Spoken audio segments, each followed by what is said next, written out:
to going back to depression. This is such a um, hard topic, just from someone that has experienced it quite a bit recently.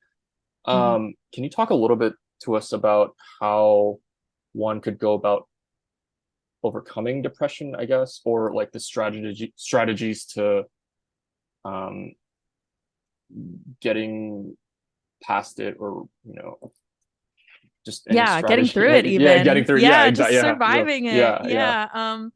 So I'm personally a beneficiary of years of therapy. I've been going almost completely going nonstop for the Mhm. last 10 plus years. And I only stopped for a very brief period of time. And I think therapy for me is something I will always do and always engage in because I know that it keeps me level headed. I know for some people it can be very intimidating. And some people think that you have to have something wrong with you in order to go to therapy. And that's part of the stigma around mental health, right? I I love to compare therapy to using a personal trainer at the gym. Yeah. You don't see a personal trainer just because something's wrong with you. Yeah. You see one to get stronger, to reach your fitness goals, and it's the same with a therapist. You see them to get stronger. You see them to reach your mental health goals. It really is the same to me.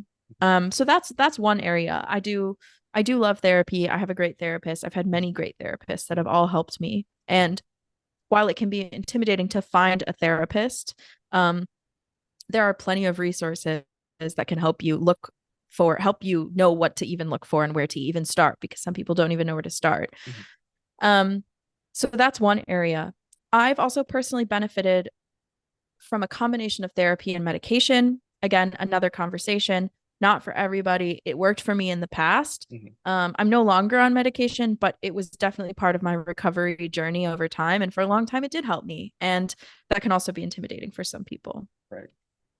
Um, there are a lot of books I could recommend if people are into reading that have personally helped me just understand what I'm going through. But I Mhm. think identifying what works for you is so important, whether Yeah. that's whatever it is for you, whether Mhm. it's getting outside, Right. exercising, Yeah. making sure you're taking care of those really basic needs like food and sleep Right. and Right. nutrition. And those are really going to set you up for success, like more than I think people realize. Yeah. Um, I would also say identify your support systems.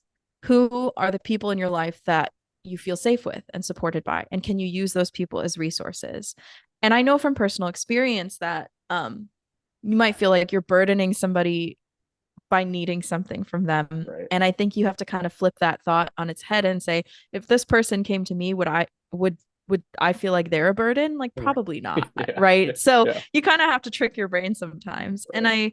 I think there's so many strategies and I for me again you find what works for you. For Mhm. me talking about my story, talking about mental health with other people helps me feel better and energized. Mhm. And I you know it's hard sometimes to talk about these things because you're scared of what other people will think. Yeah. And I think that's even more reason to talk about it because that's how you break stigma Right. is by literally talking about things. Right. Of course, with an addendum that it has to be with people that you feel safe with and supported by.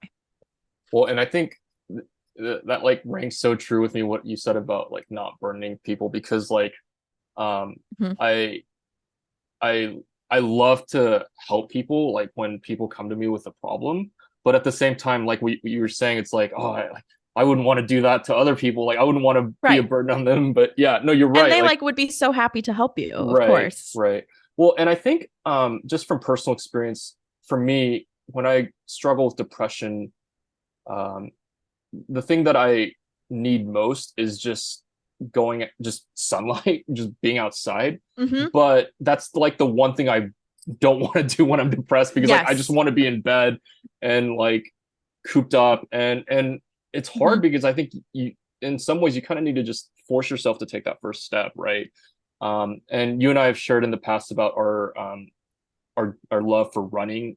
I know that's one way a lot of people can um, deal with depression. I think just going outside, running, or just any exercise for that matter, just to kind of help your brain really kind of work again, Um, Yeah, and definitely. and It's mhm, difficult. Like you said, taking yeah, that first step can be so hard. And that's right, what I think I say neurotypical people Mhm. maybe find the hardest to understand about people who have mental health conditions is Right. it's easy to be like, okay, just go for a run, you'll feel Mhm. better. But Yeah. it's like for somebody who's experiencing depression, going for a run feels like the hardest thing you're ever going to do in your life. Yeah. Yeah. Seriously. And you're just like, what do you mean just go for a run? Like, come on now. It's Right. so hard to describe, but it just feels like there's a block and you can't move and Mhm. you're immobilized. And it's Mhm. it's so hard to describe. But Yeah. if you can take that first step or even baby steps Right. or change your clothes or brush your teeth, Right. little things that for somebody with a mental health condition really do feel so incredibly difficult. Yeah.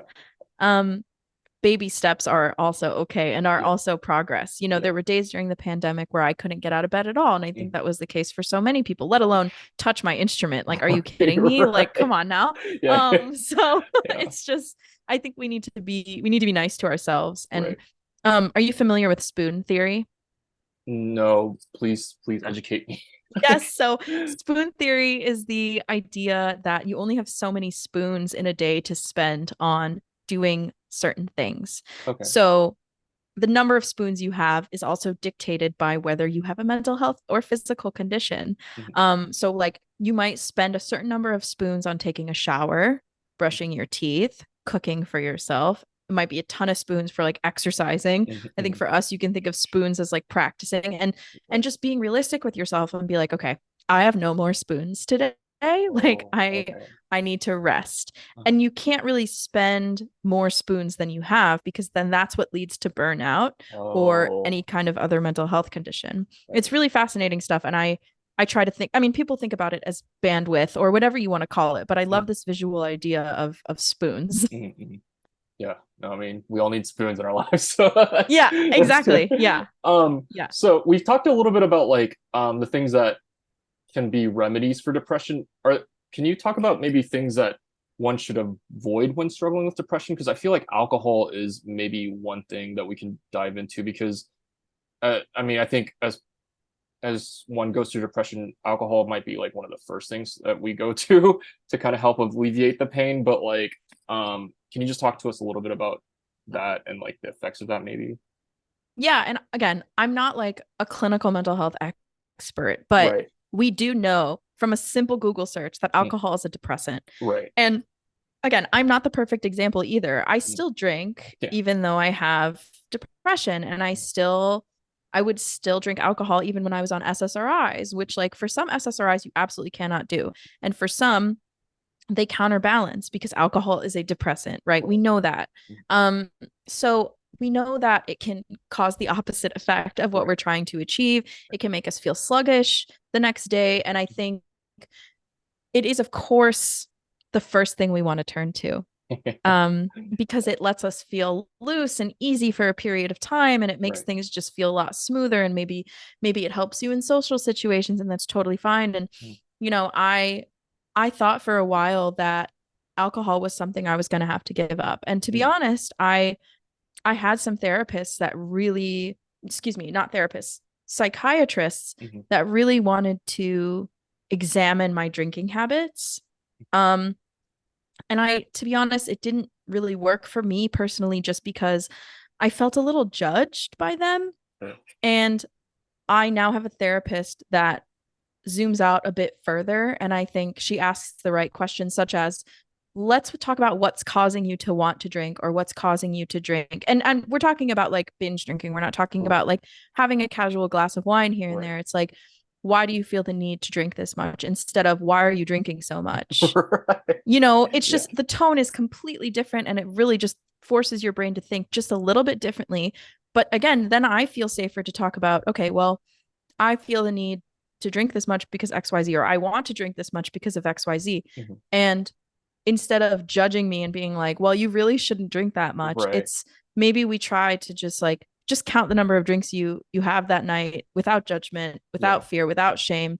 And let's start there instead of why do you drink so much? Mm. And that applies to so many things, not just drinking, but like, Mm. why do you do this so much? Why did you lay in bed? Why didn't you practice today? Why didn't you work on this today? Right. How about zoom out and say, why didn't I practice today? What led to that? What was I feeling? What was I experiencing that led me to this decision for Mm. the day, or led me to this outcome for the day? Yeah, so it's almost like just flipping your outlook on things and like not making it so uh just like an attack almost on your on who you are, and making it more like, hey, let's kind of examine this a little bit, right? Yeah, it just Yeah. goes one step further. But once you start practicing Mm. that language with yourself, it gets so much easier because Yeah. as musicians, we're taught to just pinpoint, what's wrong? What did I Yeah. do wrong? Yeah. This is what, not even what did I do wrong, just this was wrong. Yeah. And when we do that with ourselves and not just talking about music, then that's when I think it becomes a dangerous and slippery slope.